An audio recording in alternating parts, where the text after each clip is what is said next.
बता दूं कि दोस्तों खेसारी भैया के गाना का पोस्टर लॉन्च कर दिया है दोस्तों, दीवाना बदमाश हो गई लवा। ये जो गाना है दोस्तों कल या तो परसों सुबह में रिलीज कर दिया जाएगा गाना को दोस्तों। इसका ऑडियो है दोस्तों प्लाइन से बना हुआ, 3-4 प्लाइन गाना को रिलीज कर दिया। ये जो गाना आने वाला है गाना प्लाइन से बना हुआ, ये सिर्फ वीडियो बन के नया आएगा और ऑडियो पुराना ही रहेगा दोस्तों।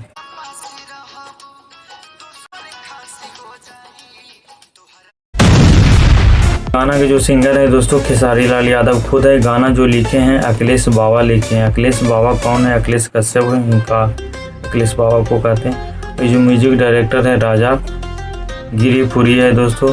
डिजिटल में विक्की यादव है दोस्तों। तो वीडियो आते ही धमाल मचा देगा दोस्तों। बहुत ही अच्छे पोस्टर ही देख से आपको पता लग गया है कि पोस्टर में से ही कि गाना पूरी तरह से तबाही वाला आने वाला है वीडियो दोस्तों। तो गाने को पूरी अच्छी तरह से आते ही तबाही मचा दीजिएगा, शेयर कर दीजिएगा, लाइक कर दीजिएगा और अच्छे खासे लोगों के पास भेज दीजिएगा। वीडियो कैसा लगा दोस्तों? अगर वीडियो अच्छा लगा दोस्तों तो मेरे चैनल को सब्सक्राइब कर दीजिएगा, लाइक कर दीजिएगा, एक छोटे से परिवार को सपोर्ट कर दीजिएगा। Thank you so much.